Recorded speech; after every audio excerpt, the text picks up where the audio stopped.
Yo, what's up guys? In today's video, we're going to be talking about the winners and losers of this year's NBA trade deadline. We're giving each team a grade, and then we're also going to be talking about some teams that didn't make a trade that maybe should have, or teams that did make trades that shouldn't have. This year, we didn't really have any big name players moved, which there's pros and cons to that. The pro is there's a lot of teams that think they're contenders right now that don't think they need to upgrade their roster. But the con to this is it's a lot of fun to be able to see these teams be moved around. These big name players go to new places and just have the NBA mixed up. But the obvious winner of this year's NBA trade deadline, in my opinion, has to be the New York Knicks. The Knicks made two trades. They made a trade for OG Anunoby a couple weeks ago, and then they also made a trade on the day of the trade deadline ending. And the first trade, they got OG Anunoby. They didn't have to give up any first-round picks for him. And honestly, since they've had him, the Knicks have looked like real title contenders. So now with making the second trade, they've gotten even better. In this trade, they were able to get Alec Burks and Bojan Bogdanovic.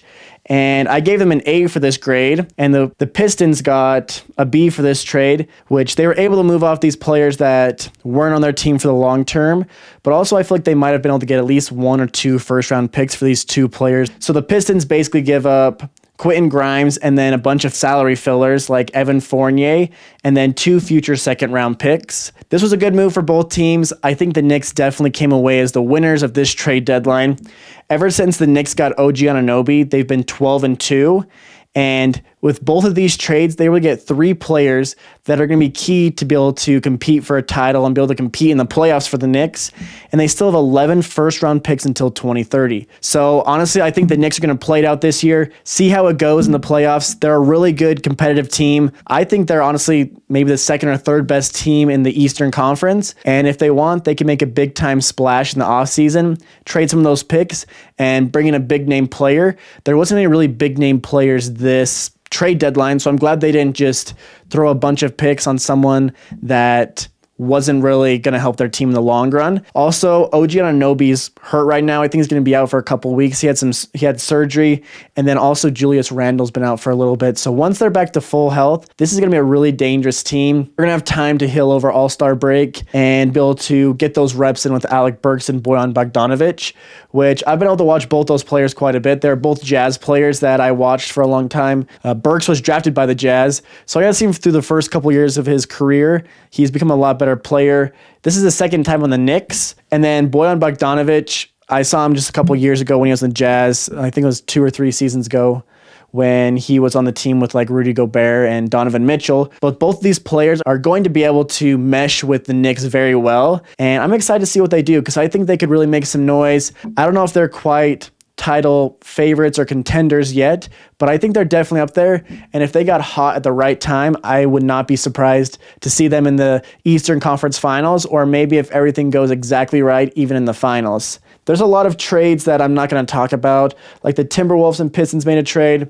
I don't really have an opinion on that trade. But the next one I wanted to talk about was the 76ers and Pacers made a trade. The 76ers got some much-needed three-point shooting. They were able to trade for Buddy Hield. I gave him a B+ for this. The 76ers needed some shooting. They don't have a ton of players that are just knockdown shooters like Buddy Hield is. So it's going to be nice when like players like Joel Embiid and Maxey are all playing together. It'll be a lot harder to double-team those two when you have a player like Buddy Hield sitting in the corner. I really like that trade. I gave them a B+. The Pacers, I gave them a B. They got 2 players and then 2 future second-round picks. The players I necessarily don't think are the greatest. I don't think they did this trade because of the players they got. The reason why they made this trade is because Buddy Hield was going to leave during the offseason. So being able to get 2 decent players along with a couple second-round picks, not a bad deal for a player that was going to walk in the offseason anyways. But the only reason I didn't give this a higher grade is because Buddy Hield was a big part of their team. Losing him when you're trying to make a push to make the playoffs can be the game changer between being a play-in team or maybe being the 5th or 4th or 6th seed. The next team I want to talk about, the Jazz made 2 trades. The first trade they made was the day before the deadline.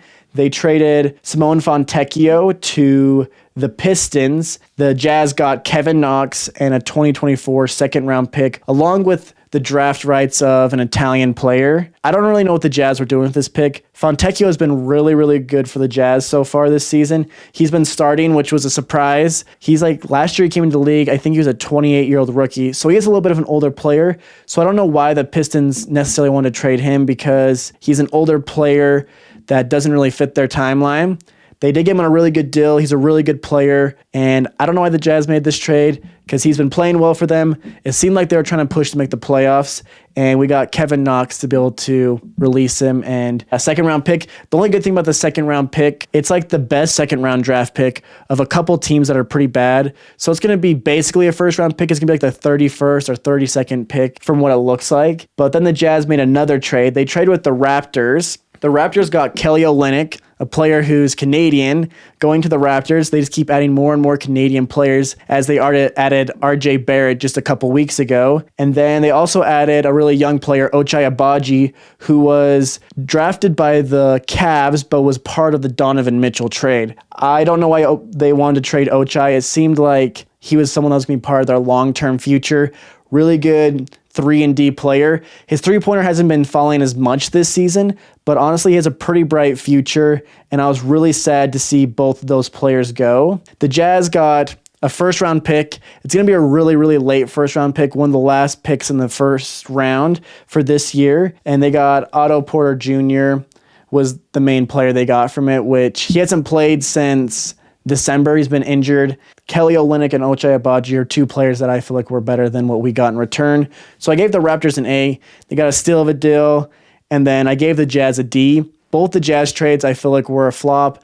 I don't know what Danny Ainge was doing. But the only thing I can think of, there's two things.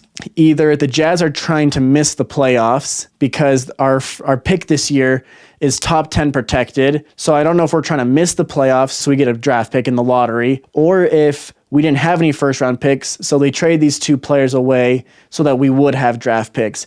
Those are the only two things I can think of, but either way, I just feel like we could have got more value out of these players. Olynyk is an expiring contract, and I think Otto Porter Jr. as well is an expiring contract. The next team I want to talk about, we have the OKC Thunder. This is a really surprising trade, but I was really excited for it. The Thunder traded for Gordon Hayward. They were able to trade for Trey Mann and Bertans were the two players they gave up, which I think this was a pretty even trade for both teams. The Hornets, they weren't really going anywhere with Hayward. He was on the last year of his deal. He's making like $30 million a year. And be able to get a player like Trey Mann was really good, as he's probably going to be on there for their long term and have a lot better chance to get more opportunities on this team. Where the Thunder were able to get a player that he has a high ceiling. He could bring this team, make him a lot better. I'm guessing he'll come off the bench, but he's been a constant like 16-point per game scorer. Used to be an all-star, can mesh well with any team. He doesn't need the ball in his hands a lot, but he is very injury prone and has a really big contract. I think what they're planning with this is to be able to hopefully sign him at the end of the year for a cheaper contract and be able to keep him around long term, which would be nice if they could have a player like Hayward on their team for a lot smaller contract than what he has. I think he'll mesh really well with the team, will be great off the bench as long as he can stay healthy. The next trade, the Mavs made two trades as well.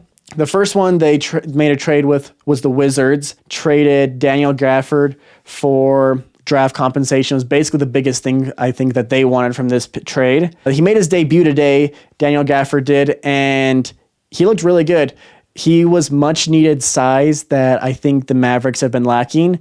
Both him and PJ Washington made their debuts today, and they looked really good. But the next team we're going to talk about is another Dallas Mavericks trade. The Mavericks traded and got PJ Washington and 2 second-round picks, and the Hornets got Seth Curry, Grant Williams, and a 2027 first-round pick that is top 2 protected. I heard a lot of rumors about Grant Williams. I heard that Grant Williams was rubbing a lot of people in the Mavericks organization the wrong way. So being able to move off him, and he hasn't been playing that well, is probably really good and the best for the Mavericks. The only thing is bad about this trade is I think they gave up a 2030 pick to be able to get Grant Williams, and then now they're trading him and a 2027 first round pick for PJ Washington. Both of those picks are after, maybe this first one isn't, but the 2030 pick that they traded to get Grant Williams is after Luka Doncic's contract's up. So they better hope that he sticks around for the long term, that he's like the new Dirk Nowitzki for the Mavericks and stays long term.